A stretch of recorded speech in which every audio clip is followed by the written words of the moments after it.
fair warning, my cats are being goblins today. So, Same. I got a cat right here.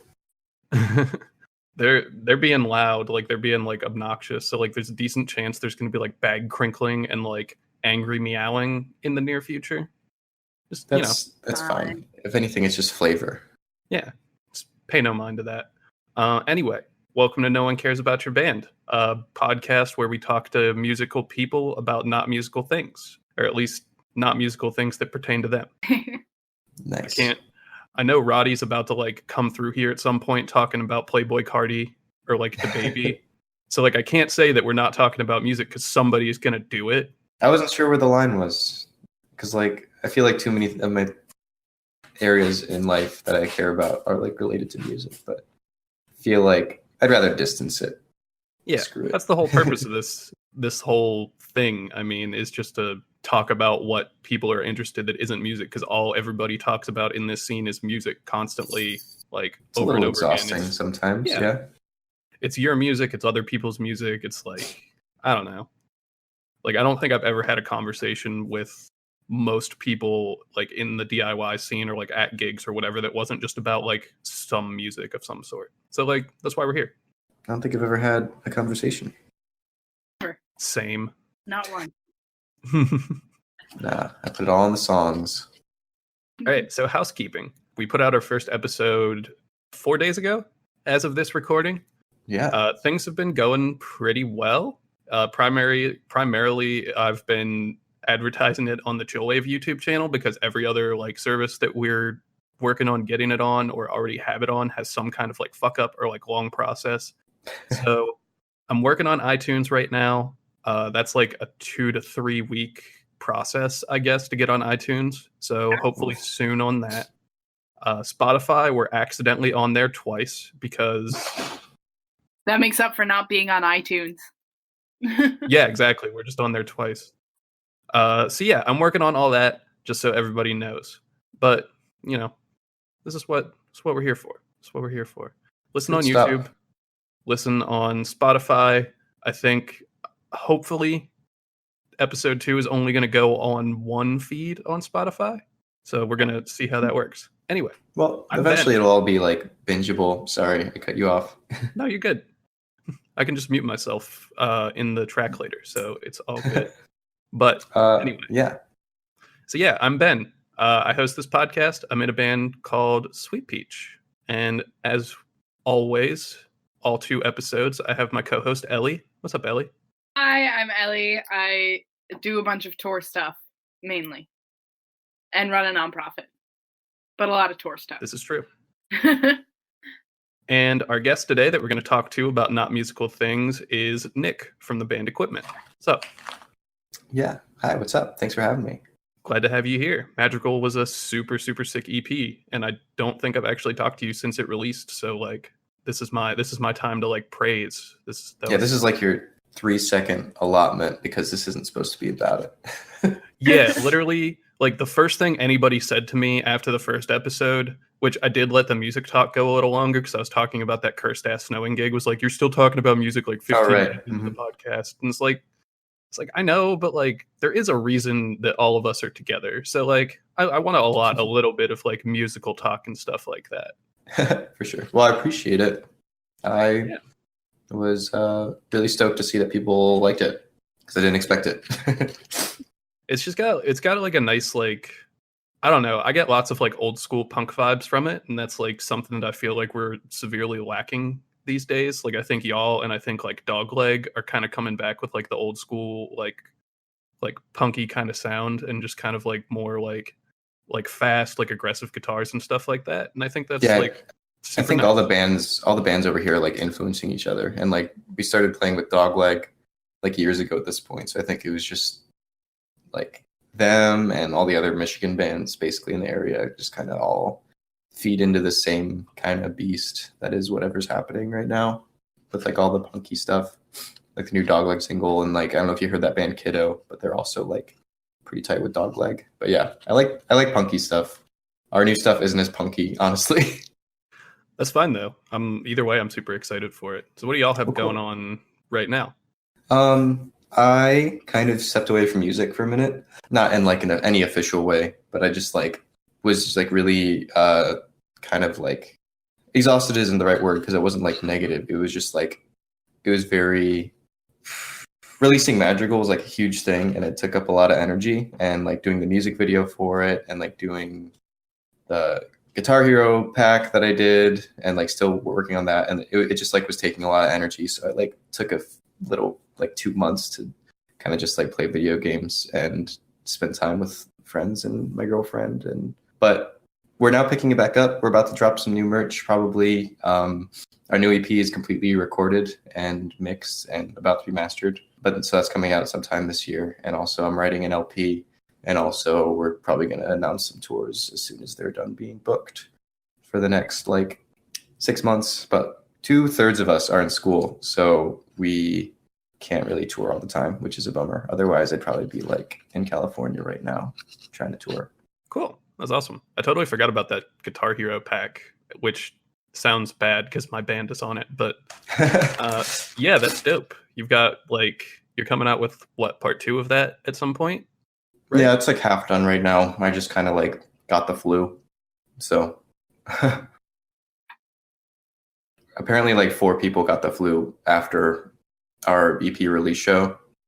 Oh, like no. Abby Recker, like photographer for like, she tours with a ton of bands, including us and like Origami Angel. She got it from our release show. We both got symptoms on the same day, which was Christmas Eve. And I guess 2 other people had the exact same experience following that show. So we think something went around that night. That's so rough. Sweet Peach got hit by a bug from the snowing show, I think, because Yvette and Tommy and Zach from Luigi's Mansion in Philly all like went with us and got something from it. I was somehow the one that avoided it. So like Oof. Gig flus are the worst. On the last tour I was on, the drummer got like super sick, like could hardly move levels of sick, which is not great if you're a drummer. And like a couple days later, and at the beginning of tour we were like sharing a water bottle intermittently. So a couple days later I got like at Sledfest, I got like stupid sick. Like were either of you at Sledfest? No. I was not. Yeah. I wasn't. Wait, what'd you say? Sledfest? Yeah. In Chicago at Panda Palace. Oh, you know what? I was there on the first day. I couldn't make it to the second. Yeah, so I was there on the second day and I was like straight up like drunk on Dayquil, like so fever, sweating like the entire day is just like a consistent like fever dream. I don't know what's going on. Everything that could possibly be wrong with me is wrong with me, but I'm pretending to have energy. It was not fun. I hate being sick at gigs. There's like this old Summercheck used to collab with them, but they're called No Culture, and they used to film live sessions. And there's a really shitty because of me live session of me when I'm sick, and like there are parts of the song where I just straight up don't sing or I'm coughing directly into the mic. It's like the grossest video on YouTube, I think. Oh no. It always happens when I have like a weekender coming up. I get like strep or something.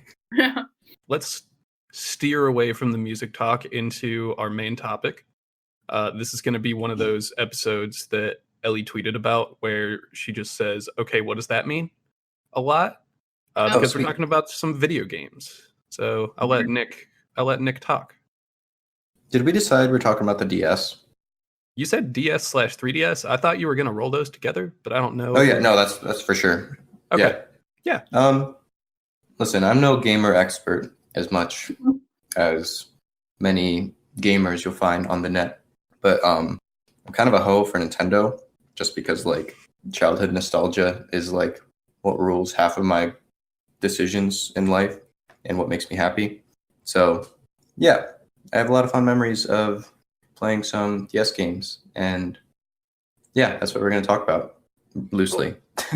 So Nintendo DS/3DS/ childhood nostalgia. I got stories about those yet. I think that's probably what we're going to do because I don't know much about like, I don't know. I've played not that many games for the systems, but I think I have like funny memories of them. You just have good stories. Oh yeah. Into it. Stories of like cringy middle school Nick, We just love that that. kind of thing. Love some good middle school cringe. Oh yeah, Speaking of which, I need to get Martin Hackermullen on here. who's that? Martin from Stress Fractures. Ah, yes. Did you see their label, Marty and Eric's label, Acrobat Unstable, put out like it's like a 30-song compilation of all of the songs that Martin made in middle school. Oh, I did see that. Connor made me listen to it at the gig the other day, and I didn't absorb it, but I'll listen to it again. It helps if you know them. Like it definitely helps to listen to if you know them, but like it's just a fun experience for sure. That kind of stuff. You know what? I did hear they covered like a Disturbed song. Was that it? There's a decent chance. I don't remember every track off of it. Realistically, There was some good stuff that I heard for sure. All right. Anyway, so DS, 3DS. Let's talk like DS first. Like let's go to like early stuff. What do you remember about like? Were you like, what stories do you have about the DS? Do you remember like going and getting it on Black Friday in Best Buy or something like that, or like, what do you got for that? I got it around the time it came out, and I don't know if y'all remember the game Nintendogs, where you get like a virtual dog. Oh yeah, even I remember that one. Yeah, that was a classic for the ages, for sure. If we just keep talking about Nintendogs, Ellie will be fine for this episode. Yep, I have like hours and hours of information about Nintendogs in my brain still. No, I got it on the way home. I remember I feel like I went to Best Buy with my dad, and he bought me a Nintendo DS for some reason. I don't know if it was just like, sure, you get one, which didn't happen often. Usually I had to wait till like Christmas or something. Mm-hmm. But anyway, I got it, and I think my first memory was like teaching this dog its name on the drive home and like telling him to sit and stuff. And my dad was probably sitting there just like, what the fuck is my kid doing talking to this dachshund on the screen? And yeah, I remember doing that in my like super high pitched voice of like fourth grade me, presumably. I think I was in fourth grade. Yeah, but that's the Nintendogs is my first DS game, so you can call me a real gamer. Honestly, that's a good one to have. Nintendogs was fun. I never actually had a DS, but like that was one of the ones that like I was looking at it and I was like, I could have my actual dog, but like, look at this dog on this screen. It's so cute. Yeah, that one, you can get clothes for it, and they don't hate them like real dogs do. So yeah, exactly. There you go. I actually never had like a DS, or I did have a 3DS, but it was like super late. So this is all like foreign to me. So it's going to be interesting. Oh, really? Yeah. I honestly would have been down to talk about anything, but we landed on DS, and I could talk about it. So no, that's fine. I'm here to learn stuff. So like that's dope. So like, what other stories do you got? Like, what else is interesting about the DS? It was really bulky. It was like an early 2000s cell phone level of bulky, and it was like gray, like the very first one. Except my neighbor across the street, Kayla, she had like a really fancy blue one or something, and I was jealous. But yeah, I remember I had the original gray one, and it was nothing but good vibes. I didn't really have any problems in my life at that point, as far as I can remember, because I had my dogs and whatever other games I had. But I remember I would play Mario Kart with my friend Kayla across the street, and we would sit outside in front of like the tree in front of her house. And one time we were playing, and I got stung by a bee, and I really cringily just walked back into my house without even saying anything to her. I just got up and left because I was so sad that I got stung. And then I told my mom, and she didn't care because she didn't think anything. Like, she just kind of told me to walk everything off, and she was probably right. It was not a big deal. I definitely have a lot of bee sting stories where that. I think it's my only one. What are some of yours? Jeez, I grew up in the middle of Pennsylvania, so I grew up on basically on a farm, more or less. My mic arm is falling down. So basically on a farm, more or less, I grew up because there was my grandparents had a literal farm, maybe 100-yard field away. We didn't have neighbors, we just had field. So we would go out and work on the farm and stuff, and I would always get stung by a bee or something like that. There were multiple instances of getting stung by a bee where I would go into my grandma and just be like, this really hurts. I got stung by a bee, you know, being like a little like 8-year-old or whatever. And she would just be like chopping onions or something like that and just give me like an onion and just be like, there, hold it to the bee sting. As any good like Pennsylvania Dutch grandma does. Like that definitely happened like more than once in my childhood. One time, this is semi-related to onions as a treatment and also semi-related to bee stings. I was at like a lake house so I was with this person I was dating, and her mom dropped a flaming marshmallow on my hand. Oh my God. And I just like looked at it because at that point how old was I? I was like 17 or 18, but like it was just like such an absurd sight to me that I was just looking at it. And then like eventually I like got it off, but I was just staring at this burn that was on my hand. And I think we Googled, it was either like, I think it was potatoes. If you like cut a potato and then put like the chopped part on your hand, it actually relieved the burn like better than anything else that was at that house. So worked out. So if you ever get burnt by anything like a flaming marshmallow, potatoes, definitely the vibe that you're going to want to go with, not the hospital. Ever hear the thing where like if you get stung by a jellyfish, you're supposed to pee on it? Yeah. I always thought that was super weird. Does anyone know if that actually works from firsthand experience? Because I don't know anyone. From my many instances with jellyfish, I don't have any, but I think it works. There's too many bits about it for it not to be like based in reality a little bit. I remember watching that on like the first season of Survivor or something like that. Like it was like one of the early seasons of Survivor.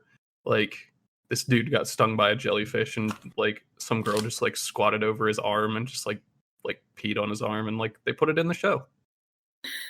You know, casually. Yeah, like they wrote that in. They cued the jellyfish, like the jellyfish was ready. Mm-hmm. I don't know if everyone was in on it, but at least some of them were in on it.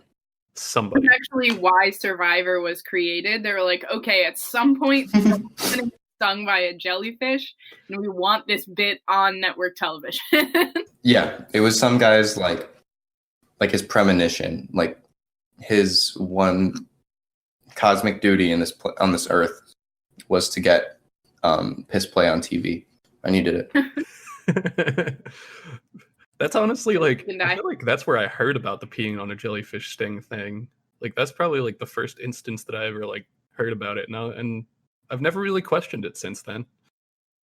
Wait, where did you hear about it? On that episode of Survivor. Oh. Yeah, which like, you know, that's where you should trust people, right? When they're on reality TV far away from civilization and the internet. That's when people are most genuine, yeah. That's when they have their most information. Mm-hmm. They're just like, yeah, I heard this might work. Could try it. We're not quite talking about video games anymore. We did stray a bit. We started I think we've talked more about pissing than we have about the DS so far. That's what happens in these gamer chat rooms. We are on Discord. Everyone just veers into these shenanigans. Right. So like what else? What like game memories do you have? There was this kid in my 4th grade class, Mrs. Hess, that was her name. She's like one of the few teachers I remember. For real? What color was her hair? What? Yo, actually, so did I. Is Hess like a teacher name? Is that like a educator? It must be. Vibe? I think it was also in 4th grade that I had a teacher named Mrs. Hess, but maybe you're in my class.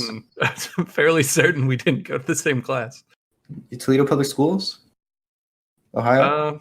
No, not quite. Well, maybe I like astral projected to your classroom or something. Who knows? I was thinking the opposite because I think even then I was probably trying to get out of small town Pennsylvania. Well, either way, there's this kid in my class named Ferris who I had thought was a friend, but there was one quarter, like one school year or something, where I would like bring my DS to school and play it on the bus, but like games would keep going missing. I'd be like, where the hell are my games going? I'm so sad. My parents bought me these way overpriced games and they're getting stolen. So I don't know what the fuck's up with that. Said fourth grade me. My friend Ferris would help me look, and he'd like look in like obscene places. Like he'd look under tables and like all these other places, like in like a fake effort to help me find them. Eventually, my friend 2 years later told me that he was stealing them, and I was like, "Why didn't you tell me?" And she was like, "Because I thought it was funny." Anyway, I'm not friends with her either anymore. But I remember being really sad because I think I've always had this like burden of like wasting my parents' money, and getting shit stolen from me was really sad. Wow. Anyway, that very comedic story. That is very cold. I'm picturing Ferris like coming in with like, yo, I just got this new game, and it's just like a copy of like Mario and Luigi Superstar Saga that has like Nick written in. Yeah, it has a but it's save crossed file. out. Nick crossed out Ferris. My parents actually wanted to name me Nick. They just forget sometimes. No, I mean like that's what Ferris would have said. I would have been like, damn, that's a random place to say that, Ben. I'm kidding. No, yeah. So there's that story. Haven't really gotten to air that one out until this golden opportunity. If you're Ferris from Mrs. Hess's fourth grade class, just like big middle finger from the entire No One Cares About Your Band crew. Yeah, it's on site, TBH. I don't know if he still lives anywhere near me, including America, because I know that wasn't his country of origin. So he could still be on site. Yeah, I mean, Twitter gang, we out here. Go sit up. What were like your like peak games of the era? Like what did you like to play? Like even just in general, like not. I feel like just, you keep asking this question. I keep like telling some bullshit story. This is true, but like that's fine. That's what we're here for. I'll talk about DS games. They made Super Mario 64. They remade it for the DS, and I like that game a lot because you could play as Yoshi. And that was the legend. That was Yoshi. Green. Back in N64 days. Yeah, that was one of the games that got stolen from me, so that was awesome. I rebought it when I was like a teenager because I was like, fuck you, Ferris. Anyway, I found this game one time, and it was like weirdly like sexual, and I was in like 5th grade. So I don't even remember the name of it, but it was like some game where there was multiple like romantic scenarios or something, and you'd have to like not fuck up. And I was like 11, so I didn't know what was going on. But I found it on the sidewalk one time, and I was surprised it worked. So I think I still have it. People just dropping dating sims on the sidewalk. Yeah, that's literally what it was. It was like, it's kind of absurdist. Like it was like mini games, but it was like definitely a little lewd. It was like rated T or something, and I was like, uh-oh, I'm not T.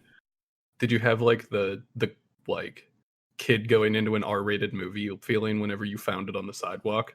No, because I was playing like, I don't know, because some games were rated M, and you're just like, oh, whatever, it's rated M. I'm running over people with a car, but like, I'm not like morally affected yet, so it's cool. And then there were some games that were like, I don't know, just like more outwardly lewd, I guess, like Sims. I played a lot of Sims back then, and like you could do some like pretty wacky stuff. And it was always like the datey stuff or like the romantic or sexual stuff that got me more than the violence. And that's when I knew I was crossing into some illegal territory as a young boy. I was like, I shouldn't be doing this. What if my mom walks in? And I'd be like American. Kissing a girl or something in a game. Anyway, it was epic. I have a dumb gamer question. What are the different like ratings on video games? I just don't know like the rating system at all. Well, there's E for everyone, and that's like the family-friendly rating. All the Mario games are rated E, stuff like that. T is teen, and I remember like it's more like I guess if I could equate them to movies, T would be like PG-13. Okay. And then rated M would be like rated R. Okay, cool. I wasn't sure if it got more complex than that or not. No, that's pretty much it. Okay. I mean, there is technically adult only that exists, but I don't know if they make games that are adult only anymore. I think the only game I've ever seen with that rating like in a store is back when that GTA San Andreas controversy happened.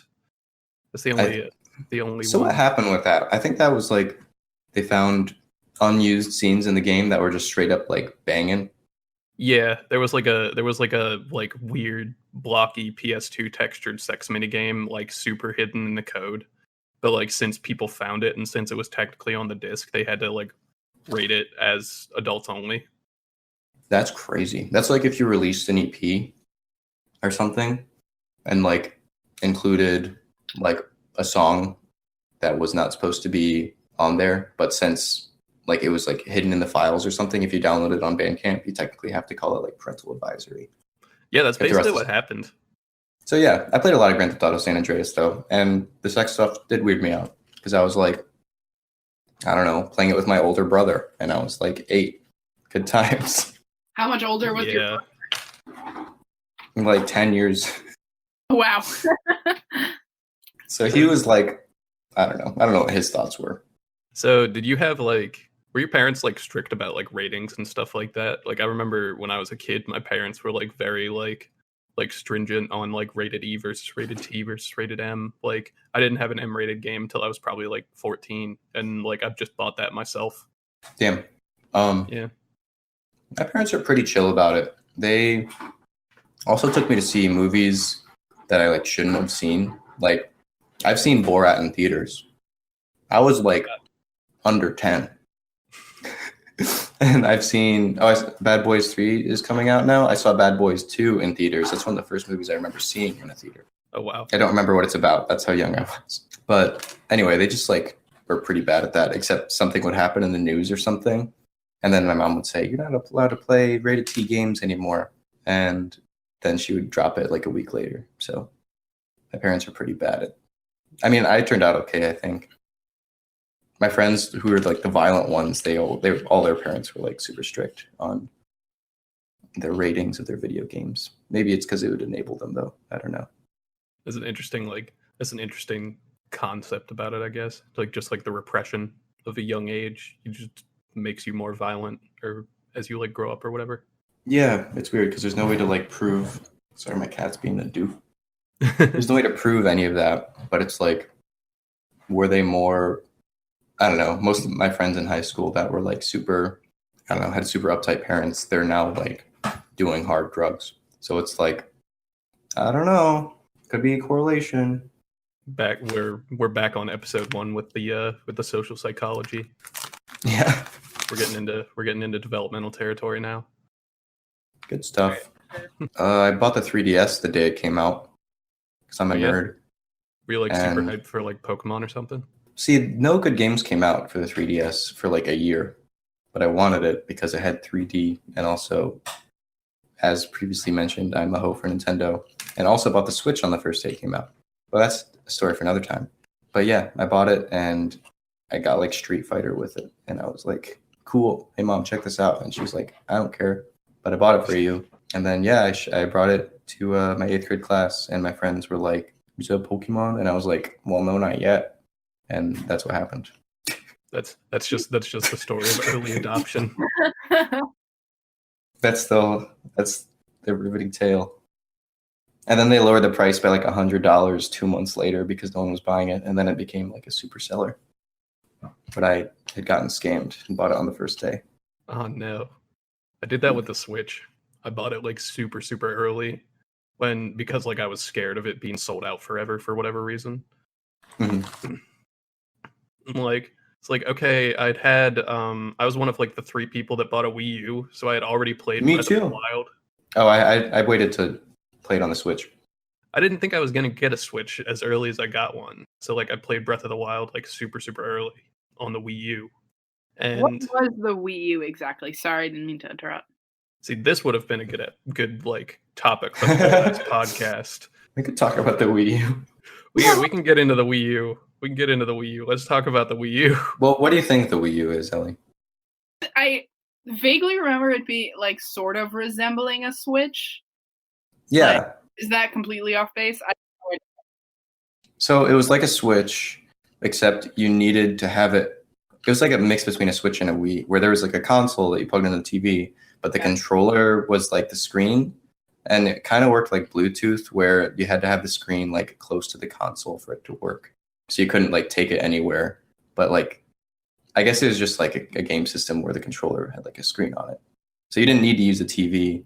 But it did a lot of cool stuff between like the tablet controller and the TV, so it'd be like 2 screens. Yeah.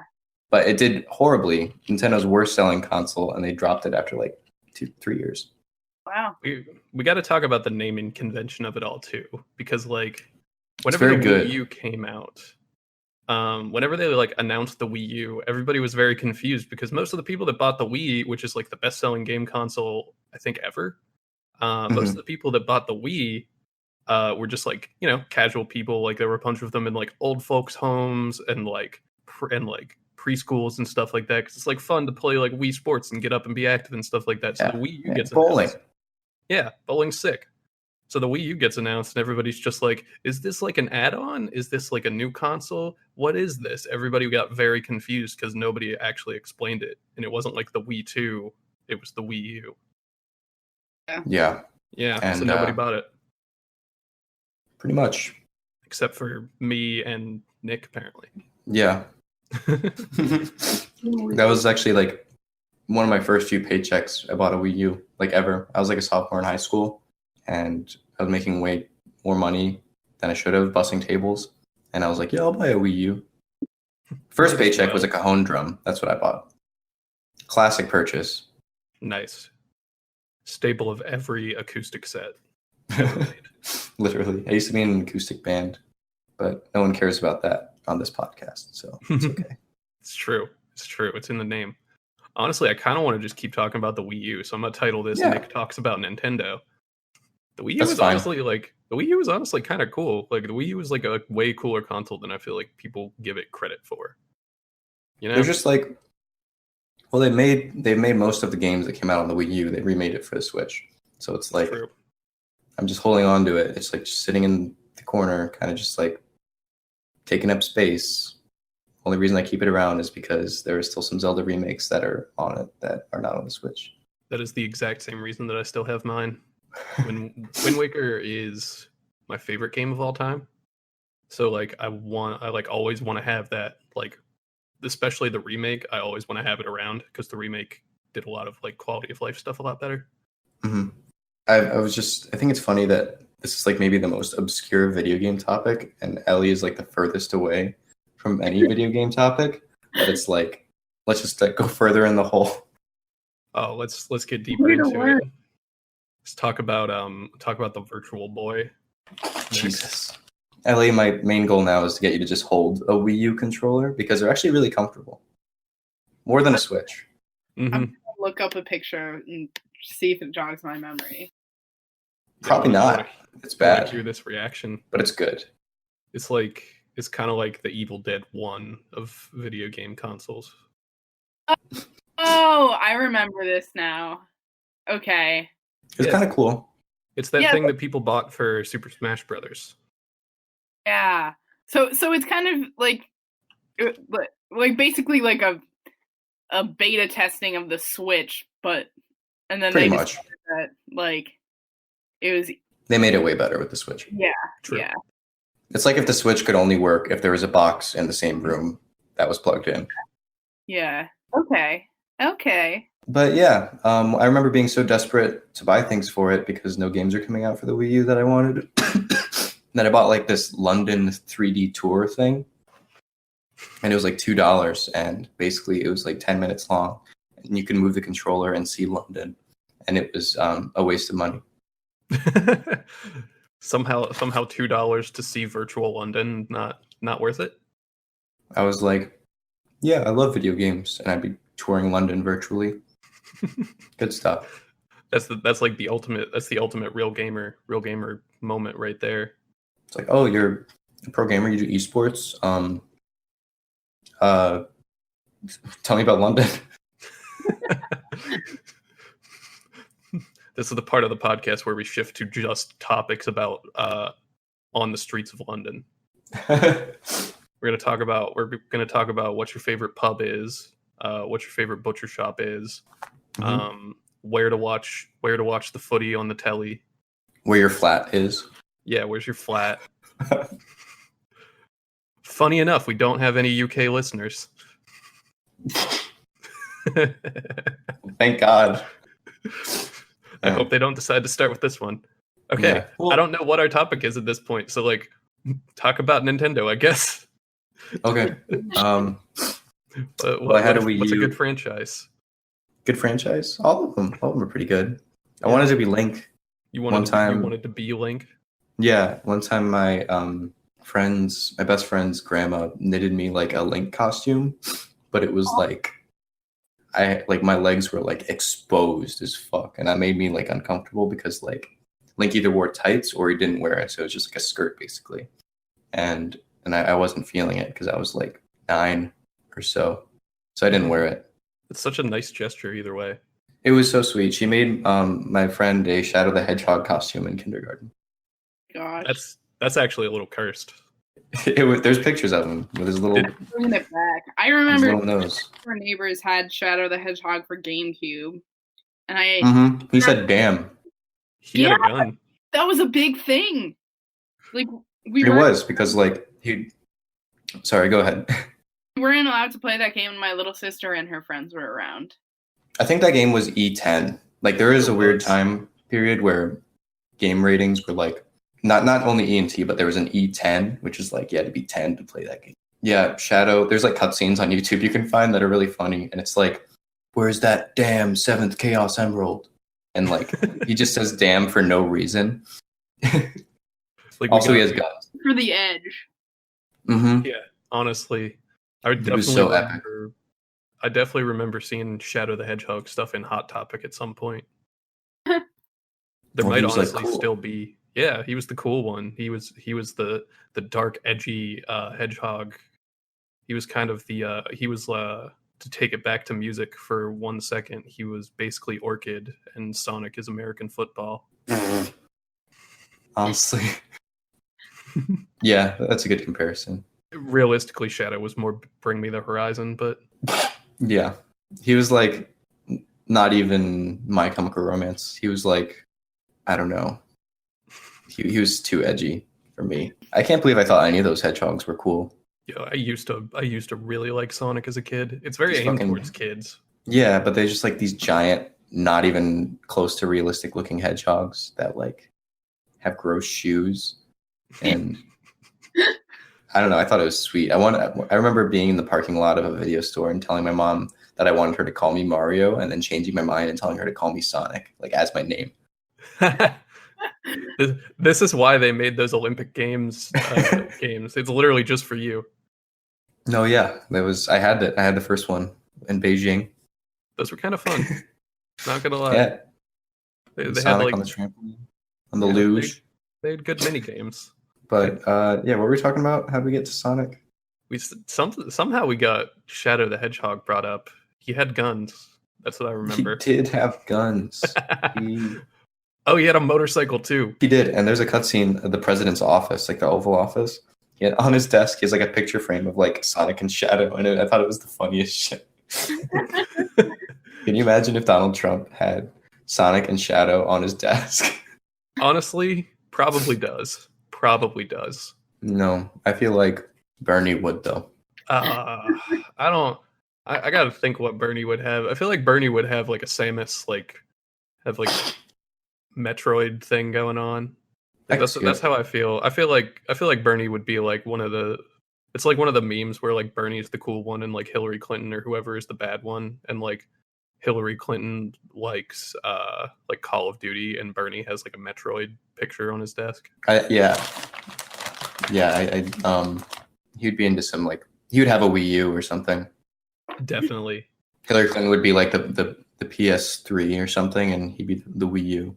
Mm-hmm. Not even like the good PS3, like the new one that didn't play PS2 games. This is so hyper niche that like I don't think anyone is laughing anywhere. No, people are definitely going to laugh at this because we know our audience. That's the worst part. As soon as we break out the Shadow the Hedgehog talk, like, somebody that we know that listens to this is gonna check it out and be like, I remember Shadow the Hedgehog. He did have a motorcycle.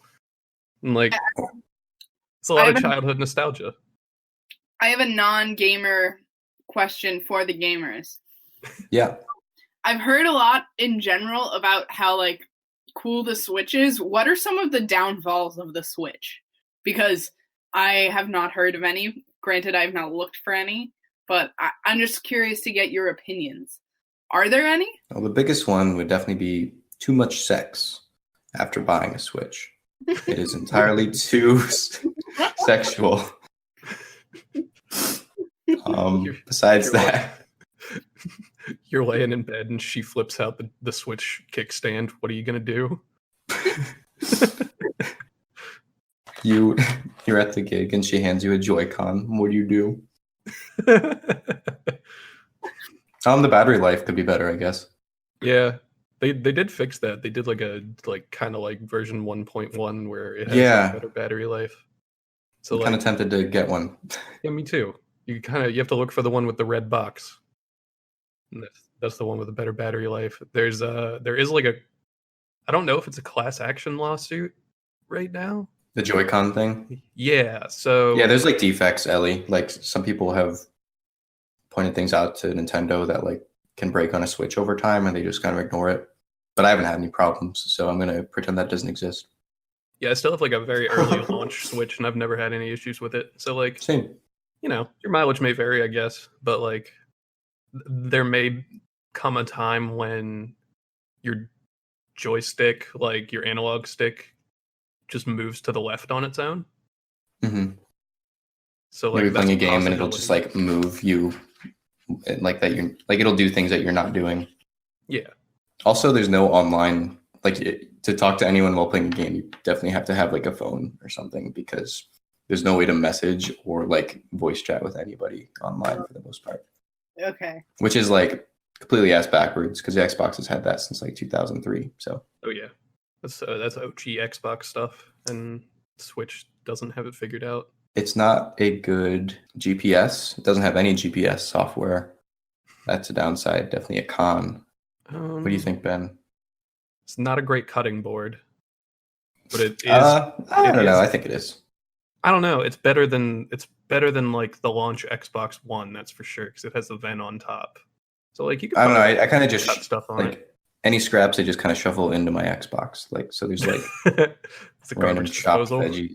Yeah, and crumbs in my Xbox. Because it just like it gets hot, so it like melts it, right? Yeah, that's exactly what it is. Eventually, if you like not good for shredding cheese. It's it could be better, I will say. Do you guys see that cursed meme where it's like you want like seasoning on something, so you like flip your keyboard upside down and like shake it over your food? Oh no. No.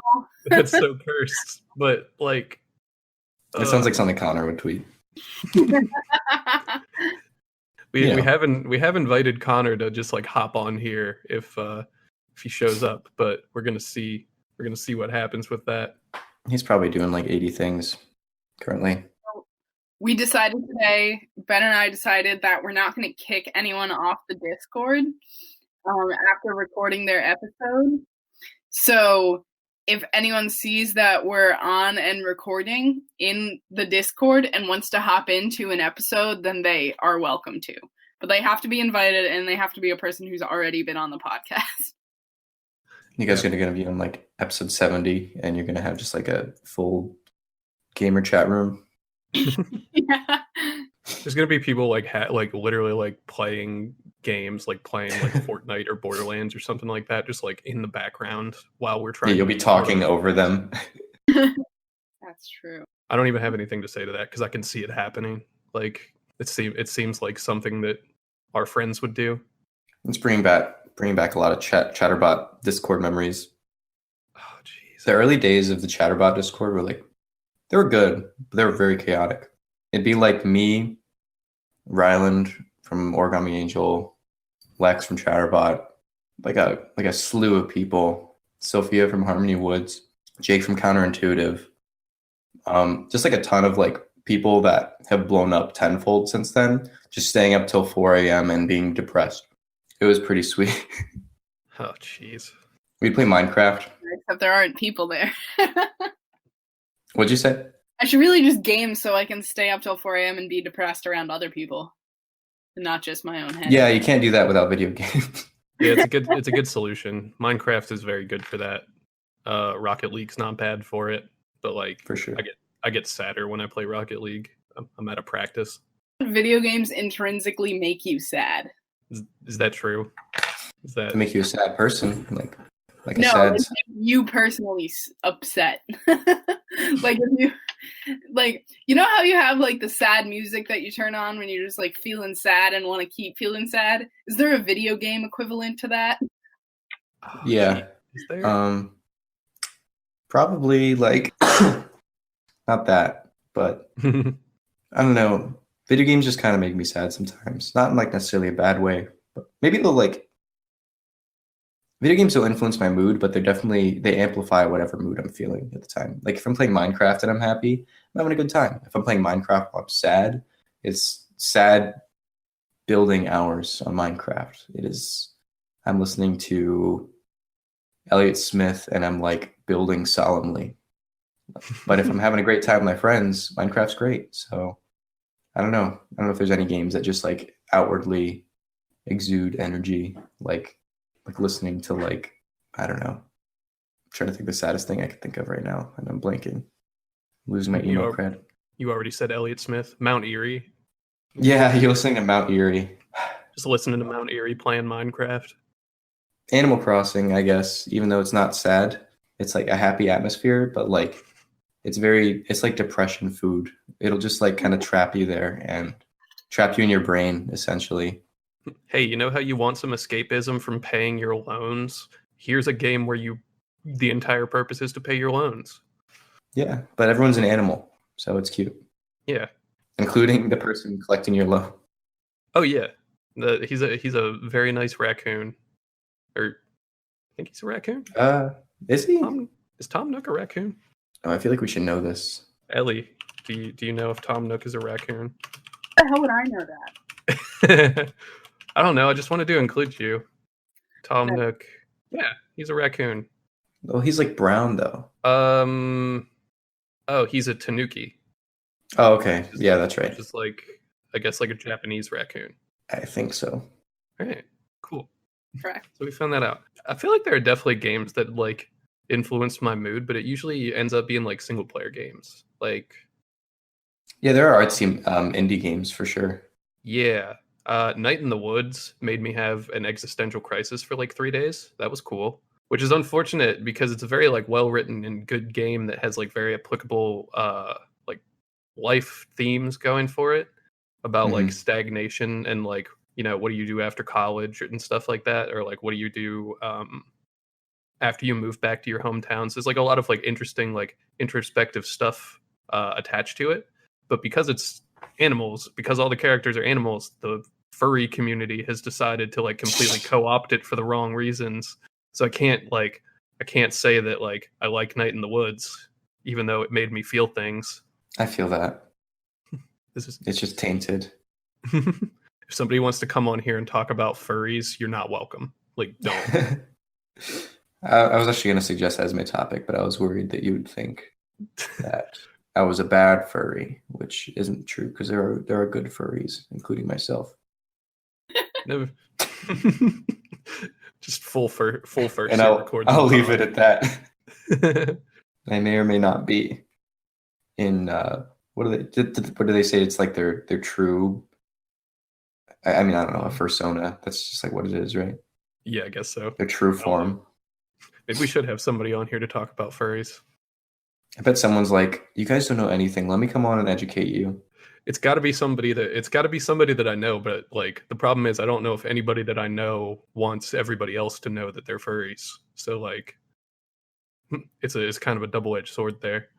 Music scene's so big. Someone's got to out themselves as a furry. Come on. You got to, right? Just take one for the team. It hasn't happened by now. I'm surprised there's not at least one furry. There's not like a pro furry band. Yeah. I can think of one, but I mean, not like legitimately, but there used to be a bit following a band that y'all probably know that I don't want to. They're not. I don't think they're really a furry. I think they used to be a furry, but maybe I'll text them and say if they want to come on the podcast. I mean, honestly, I'll take it. We got to talk about stuff that's not video games, according to Ellie. So, like, fur culture. That's the one we're going with. I just want to be able to contribute things sometimes. I could probably contribute more to fur culture than I could to an episode specifically about like one video game, you know? That's true. Fair. That's valid. Oh, Celeste. That's another game that made me feel things. Now that I'm looking at the like flying strawberry that my Reddit Secret Santa made me out of perler beads that's on my desk right now. Aww. Yeah. That's very nice. Reddit Secret Santa's great. I always get suggested like indie games, like really clearly powerful ones, and I just like don't play them. It's like music. Sometimes people just recommend stuff to me, and I'm like, yeah, I'll take your word for it. I'm sure it's great. It's a lot of a time commitment, and like I've definitely had games that like I downloaded to like the Switch or whatever, and I'm like, oh, I'll play this like next time I'm on tour, or like next time I'm like, I've got like a lot of downtime, and it's like I never do. Yeah, that's me. I usually just will play Boggle on my phone instead. Wow. I've been tearing it up in Boggle. If anyone wants to play me in Boggle, drop the username. This is a great transition into social media plugs. What's your Boggle username? Oh, let me find it out. Oh God, it's so loud. I'm wearing headphones and Boggle just bombarded me. Thank you, Zynga. Do I have a username that I can? DM me for my username. On Boggle by Zynga. This has been fun. This has been a fun podcast, that's for sure. We didn't exactly stay on too much topic, but I think we were largely talking about Nintendo games. Shadow the Hedgehog was on GameCube, so like it was. Yeah, I bought it on GameCube. That's how I know it. GameCube. People across the street had a GameCube. GameCube was the best thing that ever happened to me. Honestly, facts. GameCube's probably still my favorite console. I would literally delete Equipment's entire presence on the internet if that meant that I could play the GameCube for a few hours. That's all it takes, just playing it for a few hours. Like it's not gonna like go away or anything. You can still just go out and buy it, but like to play it for a few hours, you delete all of it. I have one, but if someone told me that all my responsibilities would go away and I could play GameCube for a few hours, I would be like, I'll take off all the music on Spotify, no problem. All right, just pure like cathartic bliss for like a couple hours to play like Wind Waker or whatever. If someone could, what would you trade? If someone could literally take you back to like that like childhood kind of blissful ignorance where you don't have any loans or like knowledge of all the darkness in the world and stuff like that for like, let's say like a day, like what would you trade for that? Like a day? Yeah, like 24 hours. Wow. I would probably give up like my car for that. Like I would probably like rid myself of my car for that and like, go know that like the following days afterwards I would have to like find a new car and like go through the hassle of like buying one and stuff like that. Like I would get rid of that. I would delete the Sweet Peach Twitter, but I would do that for fun. Anyway, I don't know. What about you, Ellie? I don't know. What was your favorite thing to do as a kid? I don't know. This is too much pressure. Sure. I would re-record all our music. Yeah, that's a good one, honestly. Because that sounds really annoying, but I would do it. I don't have enough money to give any money. Yeah, re-recording everything, which, I mean, I kind of want to re-record the first EP anyway, but like, I would re-record everything.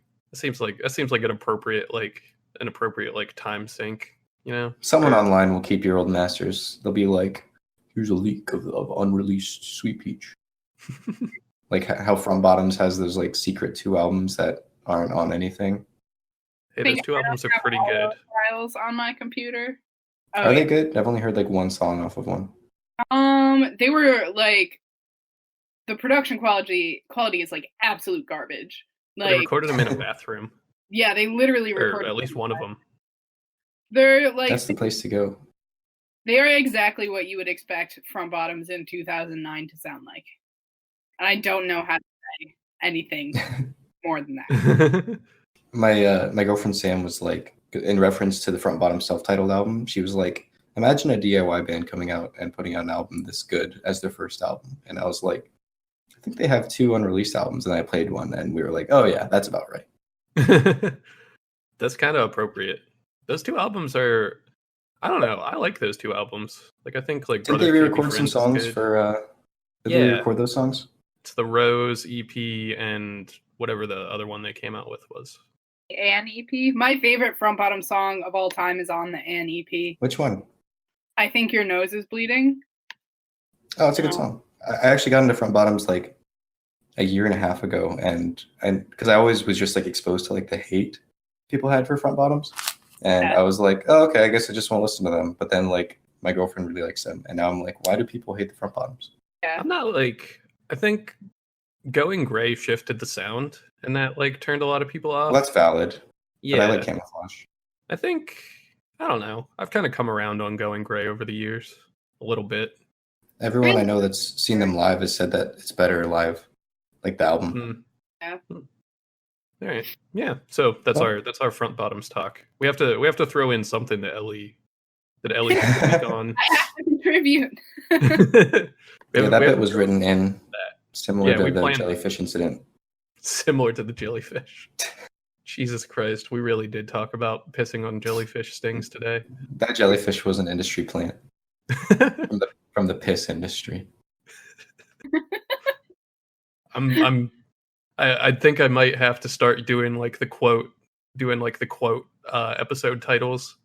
This is episode 2, industry plant from the piss industry. That more accurately describes this episode than the DS. That's fine. We didn't talk about music for most of it, so that's the goal. Yeah, there you go. We talked about some good childhood nostalgia. We talked about the DS and 3DS and Wii U and Switch and GameCube. Shadow the Hedgehog. Damn. Yeah, that was good. All right. Let's start wrapping up. Let's do some social media plugs. So Nick, what you got? My Instagram and Twitter for the band are equipment_Ohio, and Facebook, we are on there somewhere. Just search equipment, and I'm sure it's really easy to find. Yeah, I think that's pretty much everything. Ellie? My personal social media is just at across the board at LEELLIE _heart HART _THO. Yeah, that's pretty much it. Every time I see your username, I think of some bro at a club going yo, Ellie Hart though. I stole it from my brother and I didn't realize that I did. What was his? His was Tommy Hart though. But he's been on Twitter literally probably close to 10 years. And I changed my social media names 2 years ago, and then he pointed that out to me and I was like, oh, I don't want to change it again. So I just left it. Real quick, that reminds me, the same friend that was Shadow in kindergarten. Do you guys know the game Roblox? Have you seen stuff on that? Yeah. I was in the Chatterbot Discord once too. Oh, yeah, terrible. I used to play it when it first came out, and my username was NickPerson52, and I got so mad at my friend because he copied it and made because his name was Jimmy. His was Jim Guy 53, and I remember that was a fight, and yeah, just figured I'd air out that dirty laundry real quick. Your honor was sullied. I was like, bro, it's so easy to come up with your own. You just had to Roblox. Now kids that I tutor at one of my jobs play Roblox, and I'm like, I thought this game just came out. Or whatever. I don't know. Time is just confusing. It's true. Yeah. Time is fake. Time is a flat circle. So my social media at alpaca, like the animal, Neb, Neb, on basically everything. If you want to follow my band, it's at Sweet Peach MD. Stands for Maryland. I won't make the doctor joke every episode. I was gonna. I made it in the first one, so used up that joke forever. It's in the annals of history now. Also, if you want to hear some of our music, you can check out the Clone Hero pack that Nick made. Yeah, House Show Hero. Maybe I'll upload that on YouTube so it's not just a Twitter thread. Impossible to find. It'd probably be a good idea. I mean, at least now, if anybody listens to this, they can just be like equipment, Guitar Hero thing, and like it'll probably come up. That's valid. Hopefully. If the Google Drive link still works. I haven't checked it lately. All right. So I think we are about done here. Hopefully this episode will be up and edited and finished and everything. I'm going to try and get it out on like in the middle of the month. I think we're going to do like 2 episodes a month. Hopefully recording them like further out than the first one because I had to kind of speed edit that one. And yeah, that's what we got. This is No One Cares About Your Band. And we're signing off. Yeah, thanks for having me. Thanks for coming.